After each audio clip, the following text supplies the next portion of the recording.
So it is my pleasure to introduce our speaker this evening, Dr. Henry Luttikhuizen, author, curator, and art historian. Dr. Henry has taught at Kendall College of Art and Design, Calvin College, and is currently a scholar in residence at Grand Valley State University, and is teaching a course at Hope College and a number of other places.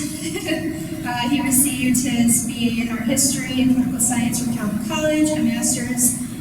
Oh, what is your master's in, Henry? What did it say? It doesn't say.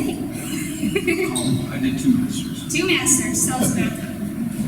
One at the Institute for Christian Studies in Toronto, and one at the University of Virginia. Okay. And a PhD in art history from the University of Virginia. I have it.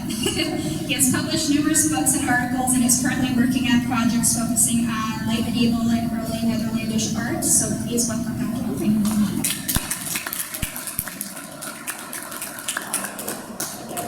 Oh, you're good. Escape.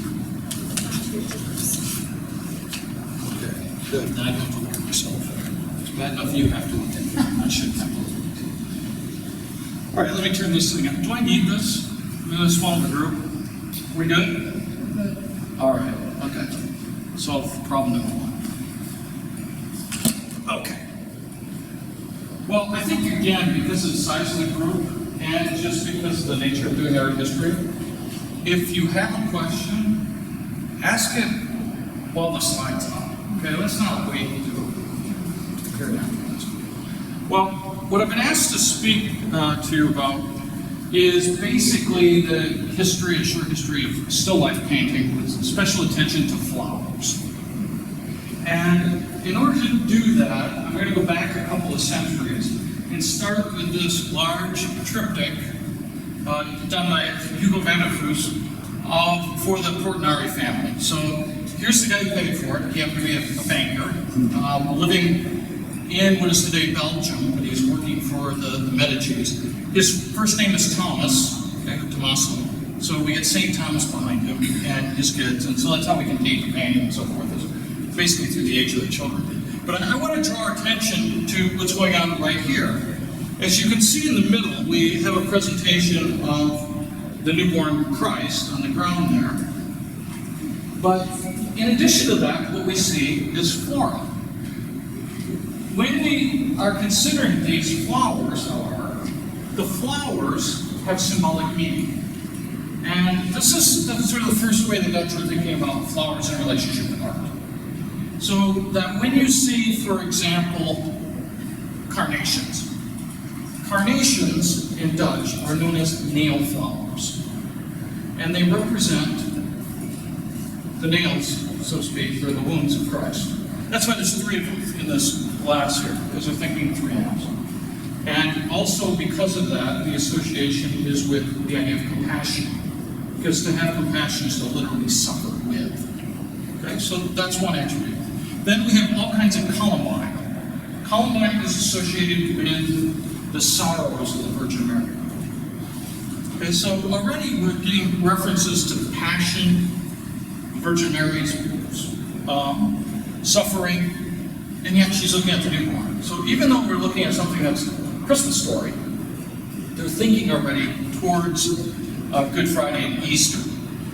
Also, in addition to that, just to kind of follow along here, you see irises. Irises in Dutch are known as sword flowers. And if you ever see images of the Virgin Mary with like 7 swords going into her, that's another way of addressing the sorrows of Mary. Now, I know I just kind of ruined Christmas by showing all these negative things with flowers. I mean, they're not all negative, so to speak, but you know, it is part of it. So you see these flowers are making these associations. Just like the glass vessel here is, again, a reference to the Virgin Mary's purity and so forth. And of course, you've got wheat right here, paralleling Christ's body. The notion that he is the bread of life, or a way of referencing where he's born, Bethlehem, also has connotations with bread or with wheat. So they're thinking in this mode. Now, as the Dutch are working in that direction, Dutch and Flemish, there's this guy who comes up from Germany, Albrecht Dürer. And Albrecht Dürer is also preoccupied with showing the things of this world. And what you have here, the great piece of turf, is just basically ordinary, everyday nature. But he wants to give it a kind of significance in his art making. And part of the reason that the Dutch and the Flemish are thinking symbolically with flowers, and part of the reason too that Albrecht Dürer is fascinated with plant life and so forth, is they go all the way back to the Middle Ages, where they think of creation as part of the handiwork of God. So it's like every piece of creation has God's fingerprints all over it. And so that's why something like this would be special. It has this religious connotation as well as being naturalistic. And Dürer's one of his, I think, most famous representations is of something that was thought to be kind of the lowest of all of creation, namely bugs. Okay, insects as not being that important. But I want to just read you a quick little line that Dürer says in relationship to representing nature. He first says, art is omnipresent in nature, and the true artist brings that out. So there's this close connection in his mind between the natural world as being artistic, and then artworks should be naturalistic. There's this kind of fusion. And this also happens in Dutch culture. And to clarify that for you, what we get in Dutch is this idea of na het leven, which means afterlife. And so artworks are praised that look highly naturalistic. And then we also have in Dutch the phrase uit den geest, okay? Out of the spirit, which is to say something imaginative. So they're fusing this idea of things being naturalistic and being imaginative. So they're not thought of as necessarily something that are antithetical. You know, sometimes we do that, right? We think of something as being fantastic or being pure, or being realistic, and, you know, for lack of a better word, because I'm using again, imaginative, fictitious. But for them, the best kind of artworks are these plausible fictions. They're things that could be real, and in a sense look real.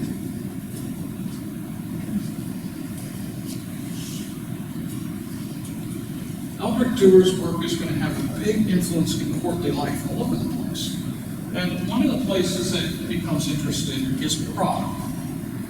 And Hofnagel is making these kinds of images like this for the emperor, Rudolf II. And the idea is, again, appreciate the little special qualities of nature. That you have all this kind of sense of wonder at all the things that are present. So, again, I'm going to give you kind of a weird way of thinking about this. If I use the word monster, okay, when we hear the word monster, we think of something, again, fantastic, out there, abnormal maybe. But the word monster comes from demonstration, okay? I mean, they're related. And a monster is really a showing. All right, and so, you know, there's that, what is the showing? Well, it shows, again, kind of the richness of the world, of God's creation. Now, the reason why the emperor was interested in this sort of thing is they're starting to make collections.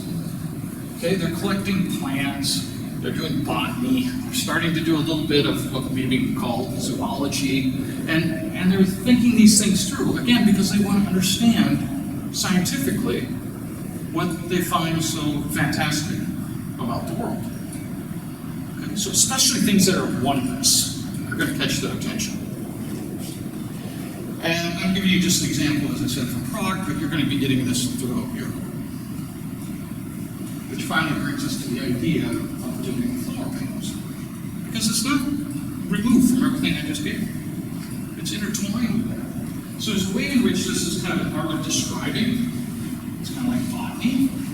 But at the same time, it's highly imaginative and wondrous. So when we look at Jan van Ruchel's, the elder's work here, you see all these flowers. And at first it's like, well, that makes sense. I can imagine beautiful cut flowers like that. But here's the sort of slippage. those flowers don't all bloom at the same time. Okay? So it's imaginative.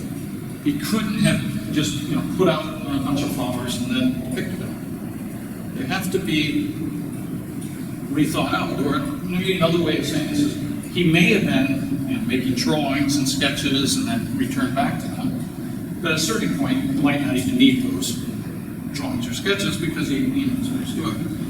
The other qualities that I'm going to pay close attention to is, again, these flowers would have symbolic meaning.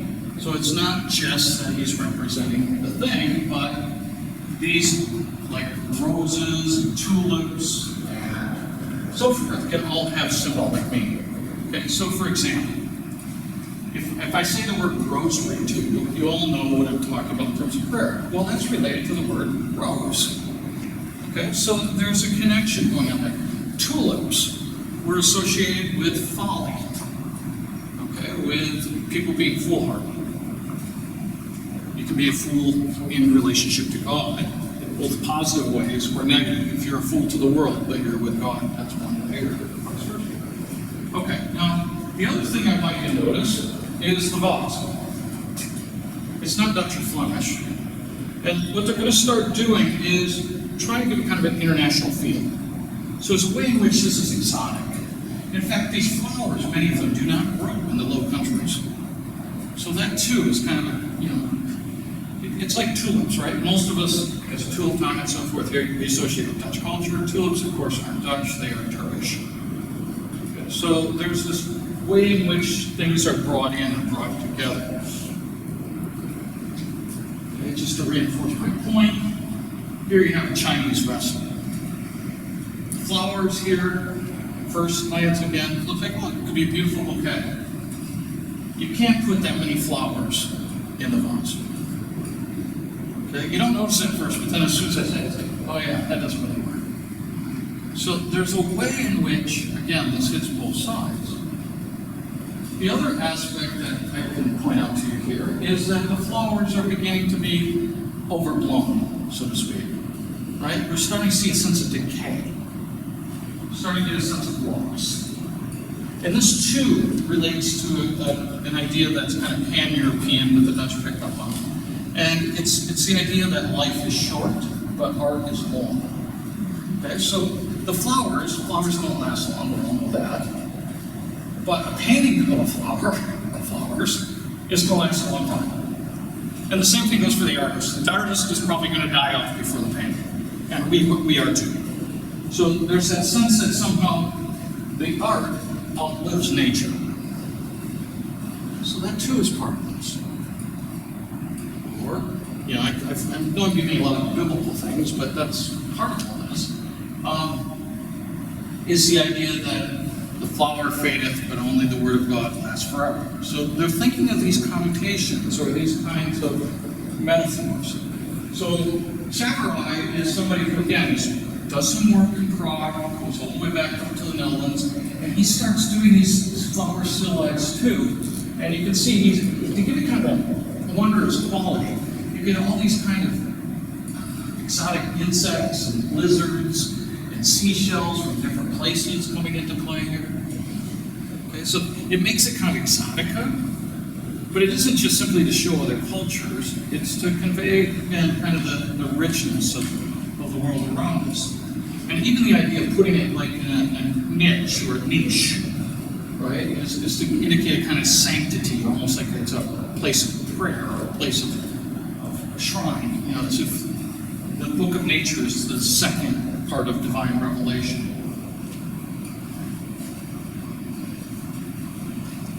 Certain families specialize in this, and Bosarts are a good example of that. And you get, the seashells here, the flora, even to emphasize the proximity of the flowers. You see the landscape in the background. And in addition to that, and I pointed out the insects in the last one, you get a fly. And flies can mean lots of things in things. First of all, a fly, we associate as being filth. Okay, so there is that aspect. These things are long-lasting. Things are going to decay. But the other thing that happened is the Dutch would cover up their paintings, okay? And they're made out of oil, so they're going to have a sticky surface. They would do that to preserve the paintings. And then when they had guests, they would put away the curtain so everybody could see the painting. Well, when you have a sticky oil painting, and there are insects flying around the house, it's not uncommon to get a fly stuck in a painting. So it's a little bit to be humorous too, you know, that we have a little bit of a fly on there already. So there's a bit of playfulness in a variety of ways here. So just to reiterate, I've given you before. This is Cabinet of Wonders. It's a place that in the 17th century, for a guy in Denmark, was putting all these things together. And you know, we think of science a lot of times as ordering, putting things in categories. And they're doing that too. Okay? But the way in which they would categorize things may be very different than the way we would do it. And also the kind of things they want to categorize are things that again seem bizarre or different or again marvelous. Yeah. Was that first painting called The Great Piece of Dirt also? Yeah. The first one, the Albrecht one I showed you? Yeah. Oh God, what happened? Okay. Oh, sorry. I thought. No. Okay. I didn't mean to. No, you're copying. Okay. Okay. No, I don't know what I did there. All right. No, that was just. That was the focus. Yeah. Okay. But what I want you to again see here is how the flowers are connected to other things. So you get seashells, and these seashells are from the Indian Ocean. Okay, I mean not close to the Netherlands. And then the flowers, and again this presentation of various insects, grasshoppers, and so forth. Now, one of the forms that we're going to start seeing more and more of are butterflies. And the butterflies and the moths are also going to have a symbolic meaning. Okay? The idea is that, of course, you have a cocoon, the insect comes out, it's kind of a resurrection theme, and we also have bumblebees. Bees are associated with workers or queen, and the queen would be the Virgin Mary, and the hive is thought of as the church. Okay, so we all can be little worker bees. You know, so they're thinking that way as they're looking at a piece like this. Now, as we're considering what we're viewing, it's not just, how should I put it, an emblem. It's not like you look at the picture, you realize the religious significance, and then you move on. Yeah, it's a lot cheaper to listen to a sermon than to buy a painting. And so it's not just that you should see this as some kind of an allegory where you forget the visual. No, you take the light in this, and then you can do what, in a sense, I'm doing with you right now. You have a conversation piece. It's a way in which you would kind of get together, well, what is it you see here? Isn't this kind of beautiful, and so forth? And you get kind of wrapped up and seeing the little things. So like little worlds made cunningly. And then what we appreciate are the nuances, the subtleties or differences before our eyes. Excuse me. Yeah. Sure. Okay, so just an observation, and I don't know if I'm right or wrong. We started out, and the flowers look very real, and it's in proportion for the most part. You know, they didn't fit the base necessarily, but they seem to have gotten larger. When you did that alcove and looked at the landscape behind it, you realized that this alcove was huge, and yet the flowers were filling the space. Right? Because these are very stylized also. Yeah. Okay, and I'm going to make it even more kind of close for you. This is the same artist, okay? And the one that I showed you just a few moments ago, dealing with the shells. This one? That's the son-in-law. Okay, so there's like family of painters working together, and you know, you see something like this too. There's a bit of the microscopic and telescopic happening at the same time. And that's really good fun. Okay. So as all these things are going on, Clusius, who is a famous botanist for his day, is working primarily in Central Europe, but the university at Leiden is able to persuade him to come up to the Netherlands. And he starts bringing in different flowers. And this is the garden, camp gardens, they still exist, in Leiden, where he's putting together various plants and so forth. And he introduced all kinds of things to the Netherlands that they didn't have. Horse chestnuts he brings in. He also brings in potatoes. And the other thing that he brings in is tulips. And he figured out, he wasn't the first one to bring tulips, but he's the one who becomes famous for this, because he figured out that if you break a tulip bulb, you can get kind of magical things happen to that bulb. Namely, what you get is a variegated tulip. And so he starts making hybrids of tulips. And people become fascinated with these flowers. And they want the tulip bulbs. And so we have letters of somebody asking, can you give me some of these bulbs? Or how much do you want for the bulbs? And then we also have a record that says somebody stole the guy's bulbs. So there's all this preoccupation with these flowers. In some ways it's about botany, but it also becomes a kind of speculation. De Haen is working in the Netherlands. But I hope you can tell he's studying these insects and little pieces of flowers, kind of like what we had in Prague. Sometimes these artists would make doors for cabinets. They would paint them. This is from London. But what would happen is then they would have in the cabinet the items that you see depicted in the illustration on the outside. So it's really related to science as well as to nature. And this is to show you the same artist's work here, now dealing primarily with flowers. And you can see how it kind of fits into what I was saying before. Now, as I'm looking at it, I also see Lily of the Valley. Lily of the Valley has some purity, humility, again, virtues of the Virgin Mary. But we can kind of look around, and now we know what some of these flowers are, you can sort it out.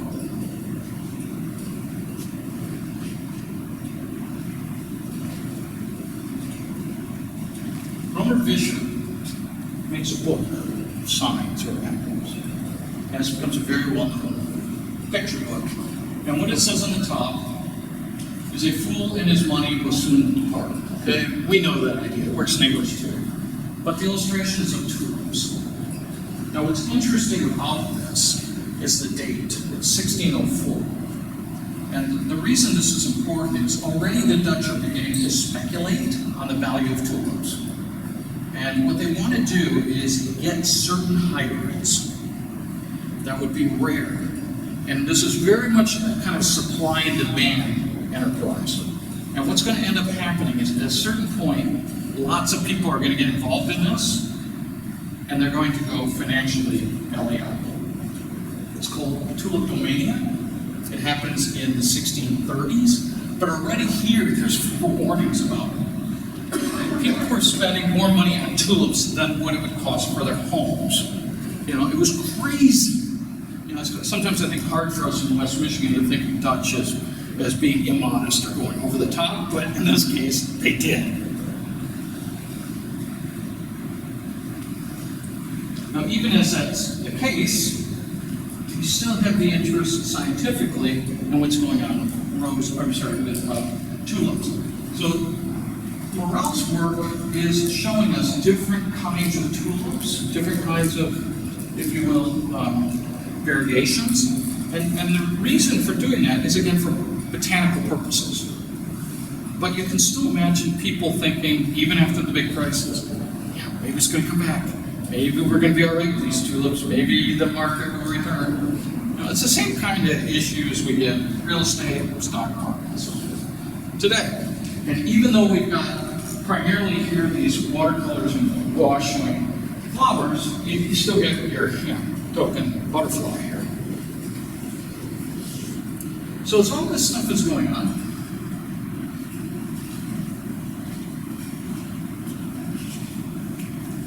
Warhol comes up with kind of a new idea.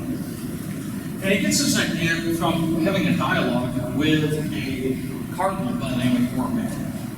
Borromeo is thinking, these flower pictures are pretty amazing, and what can we do to get it tied to devotional things in a more explicit fashion? Bruegel comes up with the idea of you put a biblical narrative or biblical figures like the Holy Family here, and then you surround them with all these symbolic flowers in a garland shape. And the garland is to imply the victory. Okay? The idea here is that ultimately salvation's at hand, or redemption's at hand through the Holy Family. And other artists are doing this too. Sakers makes the flowers. His partner in this case is doing the sculpture. I won't let it use that. I guess I can get you closest. It's like being in an art museum, you touch it yourself. Okay, so now we get, instead of just having a representation of the Holy Family, is a sculpture of the Madonna Child. So it gets a little bit more complicated because you're seeing now an image of them in a different kind of fashion. But it's the same basic idea. Now, to make a closer connection here with what's going on with the Catholic Church and with the visual arts, Sakers was also a priest. So you're getting this kind of combination of things.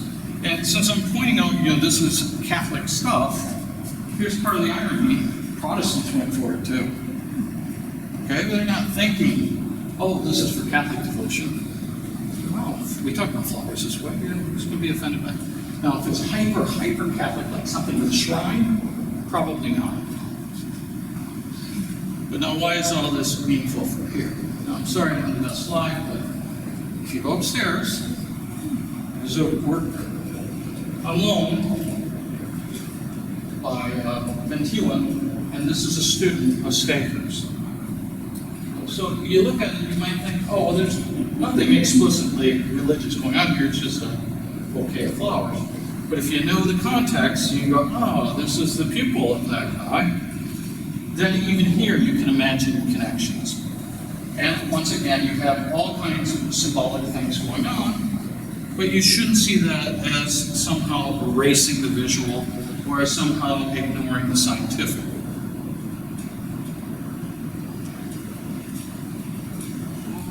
The hang.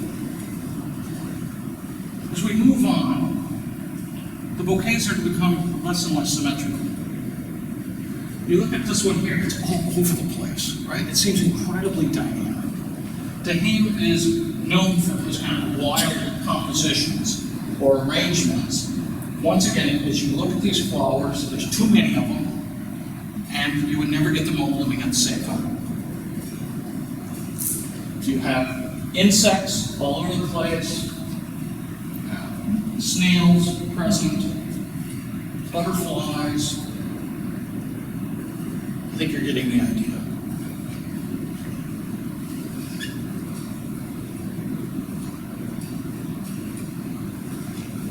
Sometimes you include fruit, morning glories.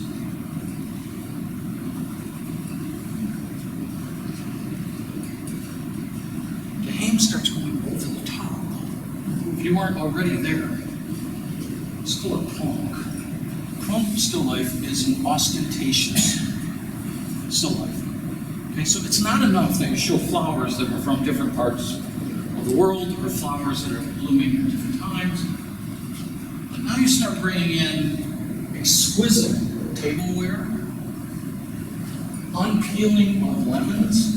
So artistically, that's going to be a lot harder to do because you got to show both the opaque qualities and the translucent qualities of the fruit. Bring in oysters, lobster. Okay? Lobsters like that would not be traditionally eaten in the Netherlands. Okay? So it's something, again, more exotic, more over the top. And then you've got the carrot. So it's all kind of this wonders, again, are marvelous to catch our attention.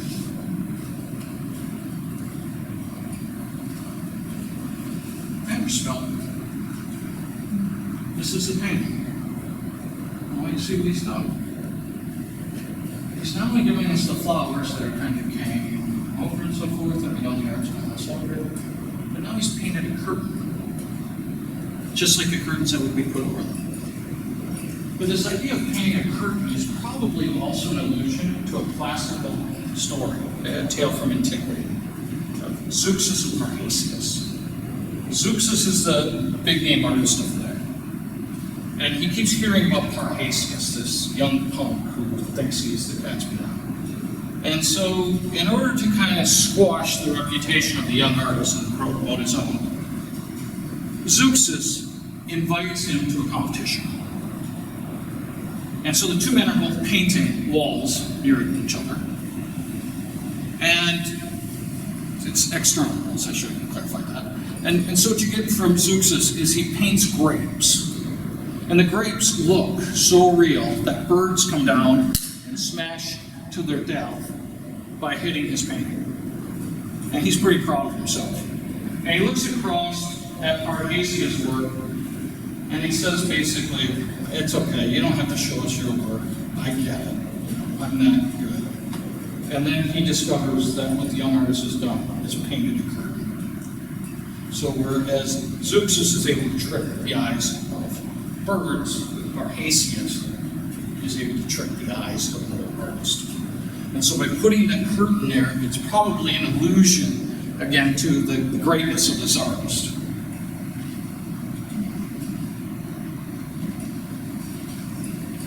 Then else is changing the composition again. See, part of the thing is this, when these artists are making paintings, it's like you get a certain brand and a certain kind of fashion, and it continues. And at a certain point, people want to have variation.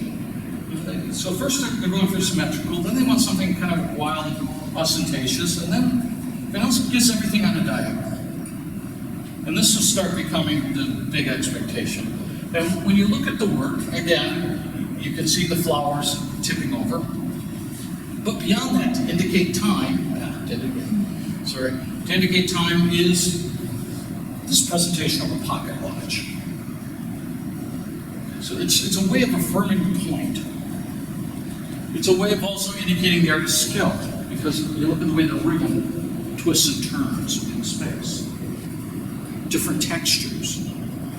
And I've been a little bit concerned that, these pictures would be small and you're not really getting a sense of how good these guys are.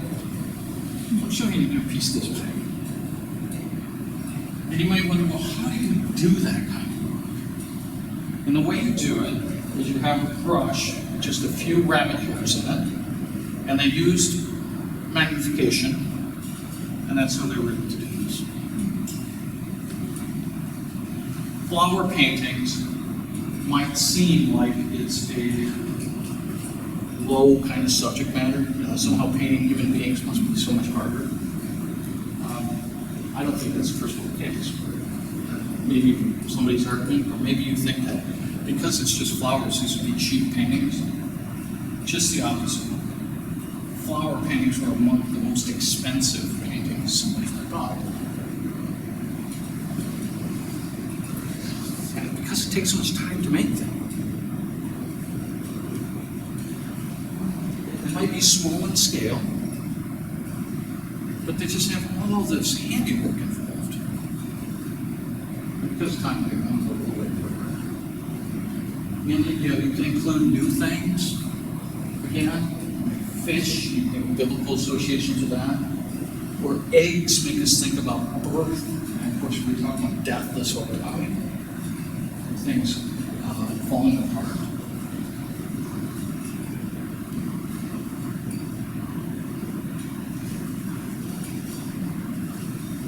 Sunflowers. Usually when you see a sunflower, you might be thinking, this guy named Vinnie Van Gogh. Vincent Van Gogh was preoccupied with sunflowers, not merely because of like summertime or something like that. It's because of, again, their symbolic quality in Dutch. And if you think about a sunflower, the reason we call it a sunflower isn't merely because it looks like the sun. It's because it follows the sun. And so when you get the idea of following the sun, it's thought of as being a follower of Christ.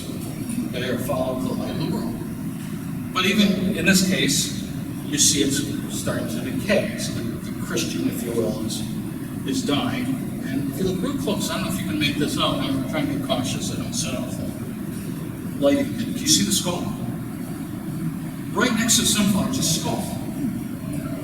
Just to reinforce the point. And then next to that, they find it an hourglass. So we can start making all these kinds of different associations. The other thing you're finding in here is once in a while oranges. The House of Orange is what controls the Netherlands.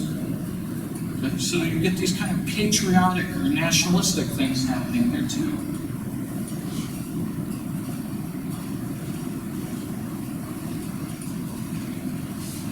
So, once again, you see how this artist is employing something that works. People are buying on the diagram. So where else makes use of that? We can see all that exquisite work. And once again, the vessel is Asian. We think, yeah, again, in terms of Dutch, Delftware. Delftware is a knockoff. Delftware is really an effort by Europeans to have ceramics that imitates Chinese porcelain. That's basically what it is. And so, there's a way in which they're really familiar with the differences. And they're interested in showing the really exquisite, expensive stuff. We also have women painters. And Rachel Royce is probably the most famous of these. And again, you can see how the composition fits with what I've been showing you before. She's incredibly talented. I don't know how close this exhibition will come to the West Michigan, but there is a Royce show being organized right now. It's going to be at Birmingham in Alabama, but the curator I know just left there. He went to Toledo, so I'm wondering, have you found out yet? It might be coming to Toledo as well, so just got to be prepared if you like these flower paintings. It might be a little closer for you.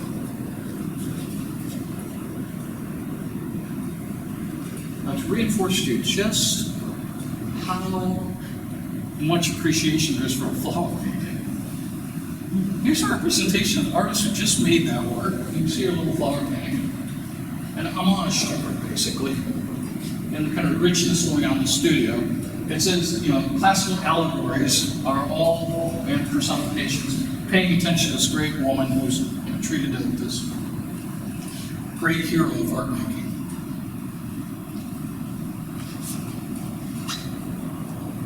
And even into the middle of the 18th century, there's still this fascination with flowers. It's artifice, and yet naturalistic. Both sides.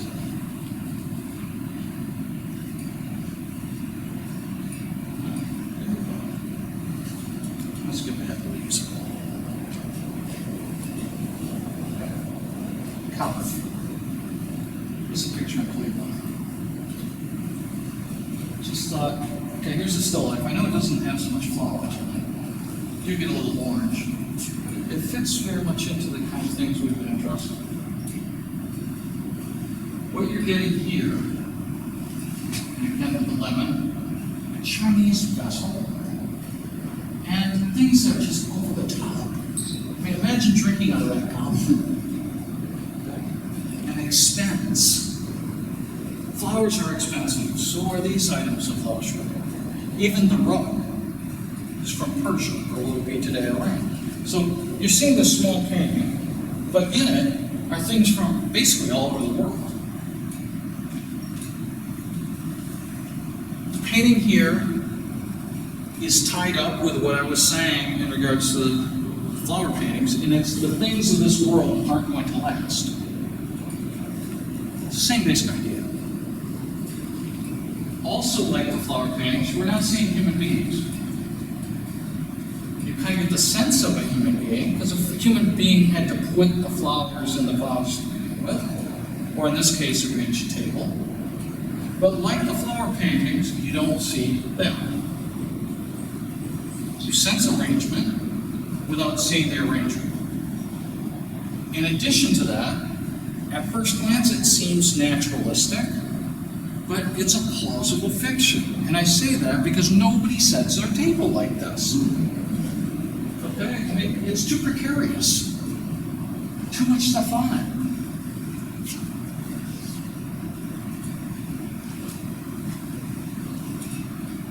These paintings often have to do with vanity. The things of this world aren't going to last. But they're really nice things. And this becomes kind of tension. The tension is basically this. We collect and we like things that are from other places and seem exotic, that seem marvelous. But at the same time, we have, at least in Christian terms, the idea that those things aren't ultimately important. They're too much of this world. And it becomes this crazy tension. And sometimes this is known as the embarrassment of riches. Okay? Because to get wealth is a blessing. But then on the other hand, you have that problem with the camel in the eye of the needle. Okay? That's more difficult for a rich man to go to heaven. And so we get that issue, that anxiety. And it's kind of present here too. Right? In that, wow, these are gorgeous things to look at. And we think it's fantastic, but at the same time, oh, okay, yeah, we know that we're not supposed to like it that much. But it draws us in. And here's the kicker. The painting costs more money than if you purchase the items that are in the painting. So you have a painting that warns you against vanity. That's a really expensive entity. So, how do you cope with that paradox? Just like if you would purchase the various flowers, it wouldn't cost as much as a flower painting. So we should probably consider those kinds of things, and maybe a little bit how we can be like that as well.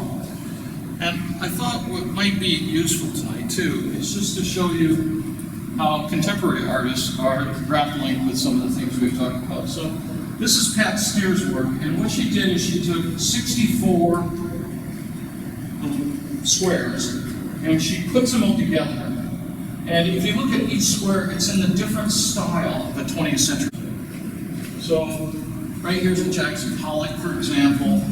You look up here, Mondrian, Franz Klein, and so forth. Okay, so it's kind of like a vanities of modern art, instead of just thinking in terms of flowers or a Christian term. But she names it after Bruegel, and the reason she does is here's what it's imitating. Okay, so she's imitating this early 17th century work as she's calling attention to the earth.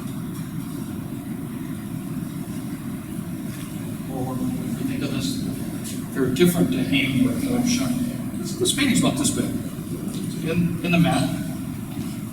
And it's this simple still life gives you lemons, you cool your oyster there, you see a little bit of vino, grapes, and again, this is a kind of conversation piece. I know I'm doing it now in terms of food instead of flowers, but it's not removed from it. When you see something like this, okay, oysters, this isn't going to be a big surprise, are an aphrodisiac. Okay, so you get this interesting kind of human sexuality without seeing a person. And on the other side here, in the background here, you can just make a little bit of bread and you've got grapes. Okay, if you got bread, wine, grapes, that can be pretty Eucharistic. So we have this kind of combination of the two. You think in terms of, is it food and drink of love, or is it food and drink for lust? And again, just to consider these various possibilities, and then we could have discussions about, well, what's the difference, or how is human love related to divine love, or so forth and so forth. Okay, but it's again this little tiny painting, and it elicits all these different possibilities. And I thought, just kind of it'd be helpful too to see that you have contemporary artists still working in the Netherlands doing kind of a similar kind of subject. Although in this case, I think it's much more kind of Eucharistic. Any questions? Because I can keep going. You guys are so quiet. You're like 18 to 22-year-olds. No? Yeah. I was wondering if you could mention Maria Sibylla Marion, who is a nationalist at the time, who I had no idea she was working with this tradition of the low movement and so forth. But she was quite revolutionary in her time. Oh, absolutely. Yeah, so we do have a whole group of artists doing scientific illustrations, and some of them women, and like Sibylla. And then the sense here is probably where this comes out of, is the idea of herbalism. Because, and medicine. The botany stuff is also very much related to that. So, the sense of, okay, if I were a medical doctor here, I would need certain plants to make medicines. And it'd be very important that I pick the right plant. Because if I pick the wrong plant, something bad could happen to the patient.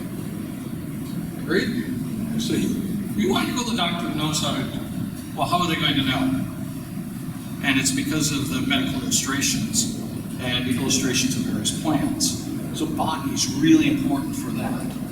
Now, in addition, as they're thinking about, and I know I'm going to flip it again to religion, but when they're thinking about science, they're also connecting it to religion. So it would be this healing of body and soul. And then I can take this right back to ideas of gardens, because the Garden of Eden is the perfect place. And if you look at medieval cloisters are understood as gardens. So now it's like we're just seeing a little tiny garden, in terms of a bouquet. And with the medical illustrations, I'm sure they still had those kind of connotations taking place. But in terms of thinking about the arts as quote unquote man's world, no, it's not. Okay? We have lots of very gifted female artists working in this tradition. Thank you. Other questions or comments? Yeah.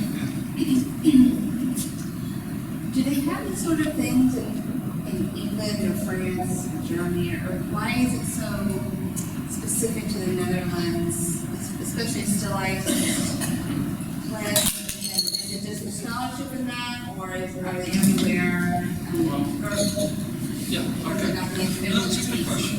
Well, first of all, we do have, there's a tradition of Spanish stillites, for example. Thugron is probably the most well known. And in France, you, of course, have a tradition, too, of stillite paintings, and both of these cases, too, with flowers. But for some reason, it doesn't pick up there as well. And in some ways, and I want to be a little bit culturally sensitive standing up here as a Dutch American, but they're imitating the Dutch. So, thing too, is there just a little bit a monarchy, so just there's a middle class or entrepreneurial climate? Exactly. It also has to do with, in the Netherlands, you have this really strong tradition of connecting art with the market. And that's in part because of the Reformation, not entirely. But the very first art market was in Antwerp in the 1530s. And so this, what this meant was, if you're going to buy art at a dealer, you're probably going to want something that's likable, that nobody's going to be offended with, right? So if you're Protestant and you're dealing with Catholics, or if you're Catholic and you're dealing with Protestants in your home and you're doing business and it's 50-50 in terms of mainly, you probably don't want, St. Bartholomew flaying over the couch. That's just not going to be delightful to look at, and it may not be the kind of devotional image that your other family members or neighbors might appreciate. So you don't get very much in terms of lives of saints, and there are issues with showing Christ in the Netherlands as well. So what that meant was you get a lot more landscapes, a lot more scenes of, taverns, or you see scenes of flowers and so forth. So it does affect the market. And the other thing that's going to affect the market, when you mentioned France, is in France you have the higher genres. And what that means in France is the best artist and the highest art would be dealing with biblical and historical subjects. Then the next category would be portraiture, then what was called genre painting, or scenes of everyday life. And then at the very bottom tier, or rung, of the visual arts is still life painting, which would include flowers. The Netherlands doesn't have that hierarchy.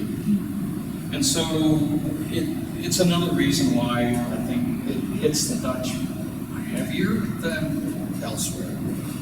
So, question? Oh, okay. All right, well, let's, unless you want me to keep tapping, I brought in other slides. I just didn't want anybody to feel like they were held hostage. Okay, but I just let you know, it goes beyond the flowers, even scholarship, the skull on top of books. Or this could be a relative of mine, I'm not sure. Little houses is what my name means, and so is his. It smells like that. But you know, if you look at this, you get this still, or you get this seascape, and there's a fly on it again. All the visual art stuff that's not going to last. I hate to interrupt you, but you told us to. I wonder if the fly, too. Vasari writes about this famous story where Giotto was this pupil of Cimabue, and played trick on Cimabue, the teacher. Yeah. He kept painting a fly on his painting, and Cimabue kept Pushing away. erasing it, and then he would go away, and then they would paint the fly on again, and maybe snickering at the teacher, obviously. So, do you think, was Vasari well enough known to people so they see the fly, they get the joke too, Get the a little joke. bit, a little bit cheeky? Yeah, exactly. That's all part of the playfulness of all this. And, once again, to the table, there's no way you put all these magnets on it. Just like you wouldn't build bouquet the same way as what you're seeing in those paintings. And who's that's not Van Mander, or that guy looks like he would be familiar. This one here? Yeah. Van Dyke. It is Van Dyke, okay. That's Yeah. fantastic. Yeah, it's probably. And what is it that's hanging there? Is that a spear from the ceiling? The sphere? Yes. What is that Okay. supposed to represent? The bubble. The humanity is being bubbled. I'm going to show you a better example. I don't think this artist is as good. He just has a better last name. Okay. Molly is more interesting. See all the little bubbles? And bubbles don't last, they pop. And so humanity is compared to being a bubble. And so here he is, shown with this mallet stick, or his art making stick, with all these things associated with art making, but then also tipped over glass. Got the roses that are going over again. See, it's all kind of a memento mori, a reminder of our mortality. Tobacco is something that came from Virginia, and the Dutch would import it, because this, also included the New Netherlands, New York, New Jersey. And so, of course, when you smoke, it's expensive, and it goes away. So they have those kind of connotations as well. So I think it's kind of interesting where you have this kind of, I don't want to say arrogant, but self-assertive presentation of the artist with all this stuff that's not going to last. And so what is he holding in his It's left a hand? mallet stick. It's what artists use to do perspective. Okay, and in the left hand, he's holding up a portrait of, I don't know who that is. okay. Do you think that's Michelangelo in the back? Yes, this is Michelangelo. That up there is after Franz Hall's painting. I don't know what's in the background of the drawing. It almost looks Rubenesque. And so it's like connecting him with all these great artists. And also you see the flute, kind of the idea of music and art coming together. And I figured the woman that she would come up. So you also have women who are making these incredible still lifes too. And it's the same kind of idea. Right? You have flowers together. Here you get sweet corn, which we would really associate it. We get tobacco, hourglass, a celestial glow. And then the last one I brought in for us is this one here, which I think is really fascinating because it includes things like this. This is Japanese.